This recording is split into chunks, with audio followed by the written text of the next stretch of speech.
Kumusta mga ka-MPBL? Welcome to another episode dito sa ating YouTube channel na Ligang Pinoy. So update naman natin yung current standings ng Maharlika Pilipinas Basketball League as of the games May 4, 2024. So naka 4 weeks na nga ang nakaraan or 1 month since nag-open ng MPBL noong April 6, and ito na yung mga current standings ng mga teams.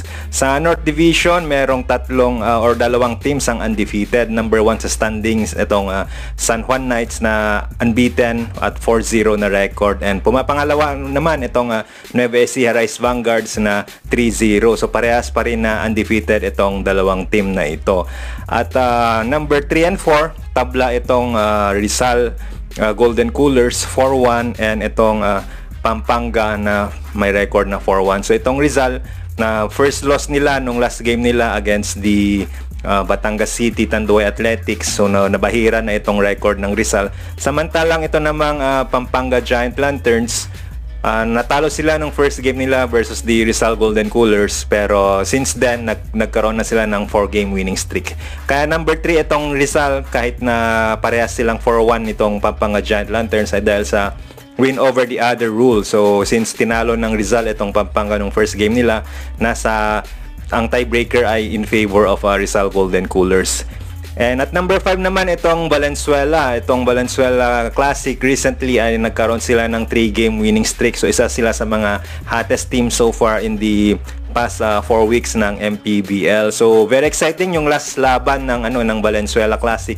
Natalo nila sa home court mismo ng Parañaque Patriots, yung Parañaque Patriots. Ang ganda ng laban, nagkaroon ng game-winning basket itong si Orin Katakutan para matalo itong Parañaque Patriots. Number 6 naman itong Caloocan. Meron naman itong record na 2 wins and 1 loss. Natalo yung Caloocan nung una nilang game versus the Manila Stars. Pero nung last 2 games nila ay panalo na itong Caloocan Batang Kangkalu. And nung last game nga nila ay very exciting game din yung laro. I think naging crucial yung triple ni Real Cervantes. Natalo nila by 3 points itong Abra Weavers, and muntikan pang matalo yung Caloocan. Lumabang sila by as much as around 18 points, pero nahabol sila ng Abra Weavers. Buti na lang naipasok ni Real Cervantes yung crucial na triple para maibalik sa kanila yung lamang, and eventually yung panalo. And at number 7 to 9, tabla yung mga tatlong teams na ito, Manila, Pasay, and Bataan. Pare-pareha silang merong records na 3 wins and 2 losses. So may chances pa itong mga ito, masyado pang maaga. So madami pa silang chance na makaakyat sa top 8 and makapasok din sa playoffs. At number 10, Abra Weavers, meron silang record na 3 wins and 3 losses. Number 11, Quezon City Todd Action, meron naman silang record na 2 wins and 3 losses. Number 12, Pangasinan. Recently natalo itong Pangasinan, tinalo sila ng San Juan Knights if I'm not mistaken nung last game nila. So naging 2 wins and 4 losses itong Pangasinan. And number 13 are the Bulacan Cuyas. Meron naman silang record na 1 win and 5 losses. Sobrang heartbreaking yung naging talo nitong Bulacan Cuyas in their last 2 games. Nung last game nila ay lamang na sila, pero nahabol pa sila ng Parañaque Patriots. And before that, lamang din sila, and then nagkaroon sila ng crucial na turnover at the very mga less than 10 seconds yata yun, and natalo pa sila sa Bataan Risers. So yung standing ng Bulacan, it does not speak of the team. Kung sabihin natin na nanalo sila nung crucial games nila, nung last 2 games nila, ay yung standing sana nila ay nasa 3-2, 3 wins and 2 losses sana sila. So matagal pa, madami pa namang games, and madami pang chance itong Bulacan Cuyas para i-improve yung kanilang records. And pinaka bottom dito sa North Division ay ang Marikina. Meron silang record na 1 win and 5 losses. Nakuha nila yung very first win of the season nila nung kanilang last game, etong Marikina Shoemasters, and natalo nila yung ang ganda yung pagkatalo nila, if I'm not mistaken, yung tinalo ng Marikina Shoemasters sa kanilang last game itong Bacolod City of Smile 82-73 para makuha yung kanilang first win of the season. And napakaganda yung laro ni Eloy Tan at that game. And of course, si Asar Udjan nag-perform din. Siya yung, if I'm not mistaken, siya yung naging best player of the game nung laro nila against Bacolod. And moving on sa South Division naman, merong tatlong teams na undefeated. And number 1 sa South Division, itong Zamboanga Master Sardines. Meron silang record na 5 wins and 0 losses. Pumapangalawa itong Quezon, 3 wins and 0 losses pa rin sila. And pangatlo itong Binyan na also at 3 wins and 0 losses. Ang Parañaque naman, nag-slide down na sila. Dating undefeated itong Parañaque. Meron na silang record na 5 wins and 1 loss dahil nga natalo sila ng Valenzuela Classic nung last Tuesday of this week. So 5-1 na itong Parañaque. And at number 5 is Batangas. Meron naman itong record na 4 win and 1 loss. Nakabawi itong Batangas kasi yung pagkatalo nila ay courtesy of a buzzer beater ni Lawrence Victoria. Tabo Occidental is number 6 with a record of 3 wins and 1 loss. And yung number 7 and number 8, tabla itong Negros and South Cotabato na parehong 3 wins and 3 losses. Itong Negros Moscovados, unang 3 games nila panalo sila. So from 3-0, after nun, 3 games losing streak na sila kaya naging 3-3 na yung standing nila. In contrast naman itong South Cotabato, na-snap naman nila yung kanilang 3 games losing streak. Naging 2-3 sila pero dahil sa panalo nila nung last game nila ay naging 3-3 na sila. And number 9 is Mindoro. Kakapanalo ng Mindoro nung last game nila. Tinalo nila yung Iloilo United Royals. So from a record of 1-4 ay nag-improve itong Mindoro into 2-4. And number 10 and number 11 tabla, parehas na merong 1 win and 4 losses itong Iloilo and Sarangani.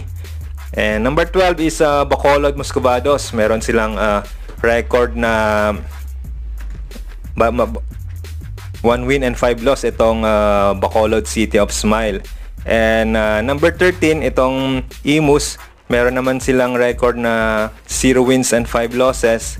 And parehas din na winless pa rin itong Muntinlupa. Meron silang 0 wins and 5 losses din. And ang pinakalas ay itong Bicolandia Dragons na meron namang record na 0 wins and 6 losses. So, itong tatlong teams na ito hanggang ngayon wala pa rin silang panalo. They are still searching for their first win. So, tingnan natin kung sino-sino yung makakuha sa kanila ng unang panalo nila this coming week 5 ng MPBL. So yan so far yung standing ng mga team standings ng MPBL as of the games May 4, 2024.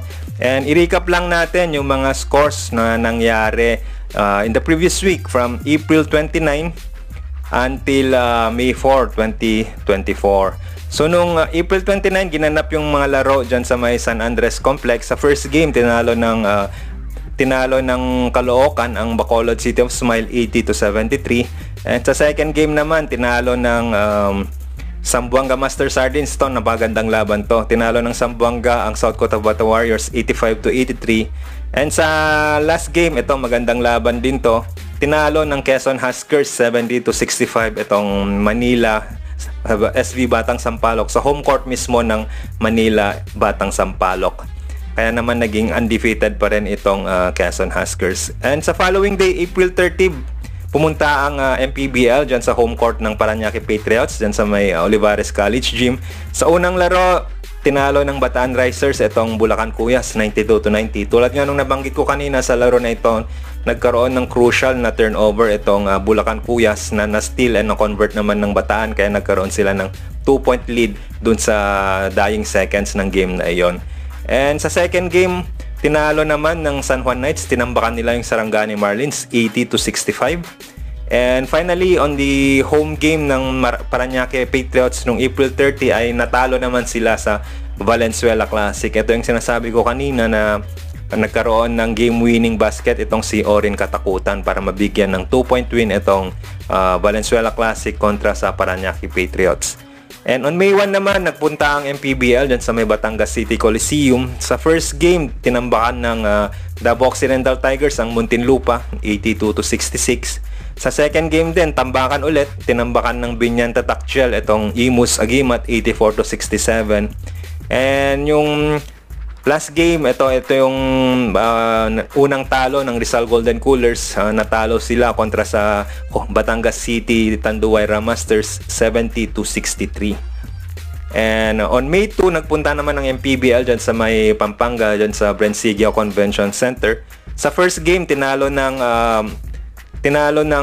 Nueva Ecija Rice Vanguards ang Bicolandia Oragon 76-65. Second game naman, South Cotabato panalo by 7 points, 77-70 kontra sa Pasay Voyagers. And finally, dun sa home game ng Pampanga Giant Lanterns, tinalo nila ang Quezon City Toda Action, tinambakan nila 63-44. And on May 3, nagpunta naman ang MPBL dun sa Caloocan Sports Complex. Maganda din yung mga laro dito. Nung first game, naging dikit. Panalo ulit yung Valenzuela Classic 74-73 kontra sa Negros Moscovados. Ito na yung third game winning streak ng Valenzuela. And sa second game naman, ito medyo nagulat ako dito. Tinalo ng Mindoro Tamaraws ang Iloilo United Royals 77-70. So medyo underdog ang Mindoro kasi historically last season sila yung whipping boys ng MPBL. And this year, ang laki ng in-improve nila with Ken Bono and si Paul Desiderio. Meron ng offensive options itong Mindoro Tamaraws na kaya na nilang makipagsabayan sa iba. And for Iloilo, ang dami nilang mga batang players na stand out dyan sa UAAP like CJ Cancino and Mark Nonoy. Pero for some reason, hindi nagklik-click itong team ng Iloilo this early. Pero maaga pa naman, pwede pa naman nilang maayos yan. And lastly, sa third game, home game ito ng Caloocan Batang Kangkalo. Tinalo naman nila yung Abra Weavers 63-59. Ito yung sinasabi ko kanina na muntikan pang mahabol itong Caloocan. Pero buti na lang na shoot ni Real Cervantes yung crucial na 3-pointer. And lastly, on May 4, ito bumalik ulit ang MPBL dyan sa may Olivares College Gym. Sa unang game, tinalo ng San Juan Knights yung Pangasinan Heatwaves 81-73. So ito yung isa sa mga acid test ng Pangasinan Heatwaves. Contender kasi sa North Division itong San Juan Knights, and mukhang hindi pa kaya makipagsabayan ng Pangasinan dun sa mga elite teams dyan sa North Division tulad ng San Juan, and how much more pa against Nueva Ecija and Pampanga Giant Lanterns. And sa second game naman, tinalo ng Marikina Shoemasters ang Bacolod 82-73. Ito yung first win ng Marikina Shoemasters this season, and at the expense of Bacolod City of Smile pa. And finally, sa home game ng Parañaque Patriots, tinalo nila itong Bulacan Cuyas 79-73. So ayan, so far mga ka-MPBL, yung mga resulta ng mga laro nung fourth week na MPBL from April 29 to May 4. And ito din yung mga standing, yung mga nabanggit ko kanina, yan yung current standing. Kaya abangan natin ulit yung week 5 na mga laro para makita natin kung sino pa yung mga aangat and sino pa yung mga bababa. Kasi for sure, madami pang pagbabago sa team standings ng MPBL as we go all throughout the season. Kasi 28 games per team, and yung mga teams natin more or less nasa 5 games pa lang per team, and madami pa, may 23 games pa silang na titira. So ayan mga MPBL, kung di pa kayo nakasubscribe dito sa ating channel, mag-subscribe lang kayo, and hit nyo din yung notification bell para kung every time na meron kaming bagong upload ay mapapanood ninyo and manonotify kayo kaagad. So thank you for watching mga MPBL.